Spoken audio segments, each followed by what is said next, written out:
uh, saan delivery? Diyan lang sir sa may Quezon City. Saan? Sa yung... Number 86 Scout Odea Street, sir. Thank you. Good afternoon po. Ako po si Mario si Sinisa Jr. Nahal po ako kay boss. Diretso po ako na-assign po ako kay sa isang PR na taga-media na si Bernard Peralta. Doon ko po nakita yung mga nabibigyan po na mga paper bag na mga anchor na mga taga-media. Kagaya po ni Arnold Clavio.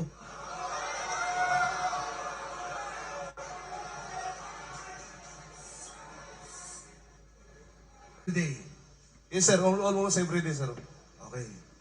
Sige, Bali, ito dahil na-open naman to, sa mga media personality, dadagdag ko doon si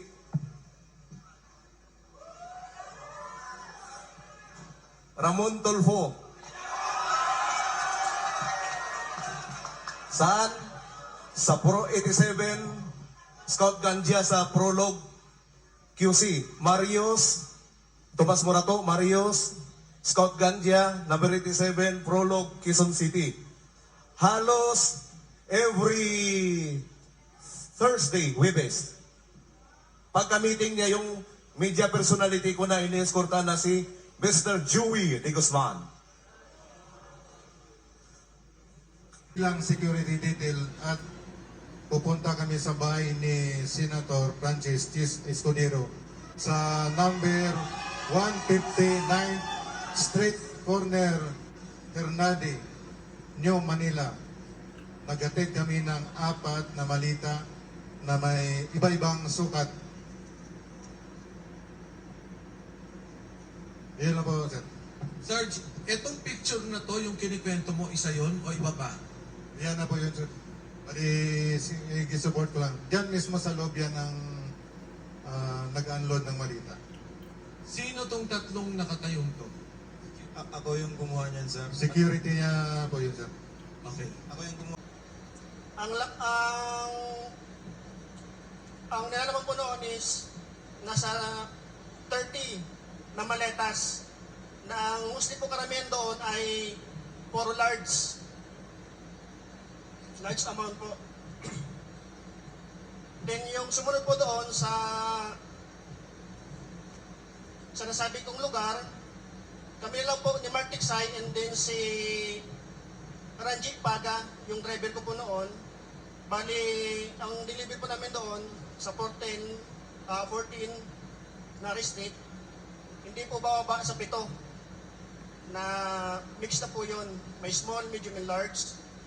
At sumunod po kay Senator Erwin Tulfo. Dito po sa, nung time na po yon, may meeting po noon si boss dyan sa may Marie Restaurant, sa may Tomas Morato, Timog, Quezon City. Kami po yung advance team po. At meron pong meeting sila doon. Nung dumating na po,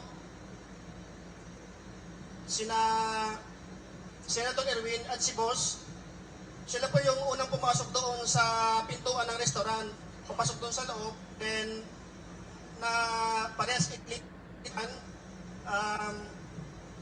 Mabilis lang po yung transaction na paglilipat ng 2 medium size na maleta. Ang estimated po noon ay 40 to 50 milyon ang laman. Then ang sumunod po noon na experience ko sa pag-deliver ay doon po kay Comelec Chairman Charles Garcia. Diyan po sa galing po sila ng Dasyang Tower, no? Then kami, andun kami sa may corner, sa Perea Street, Corner de la Rosa. Bali, ang kasama ko rin po nun, si Mark Tiksay at si Ranjit Paga po ulit. Na ang dala po namin ay yung hand carry bag na kulay itim. Kasi andun po ko sa unahan. Ang una pong lumabay sa amin ay yung driver niya. Then, binuksan ni Martiksay yung doon sa right slide door, inabot sa driver ni George Garcia. Then, pagkalagpas po ng mga ilang metro, magkasalubong po sila ni George Garcia. Then, lumapit din po si Chairman George Garcia. Then, binuksan po ulit ni Martiksay yung sliding door. Then, inabot po yung receiving copy. Yun po nasaksihan ko doon. Then, tinanong ko po sa Martiksay, sabi ko, Boss Mark, magkano po ba yung laman ng handkera na yun? Sabi niya, 10 million daw po. Yun lang po at maraming salamat po.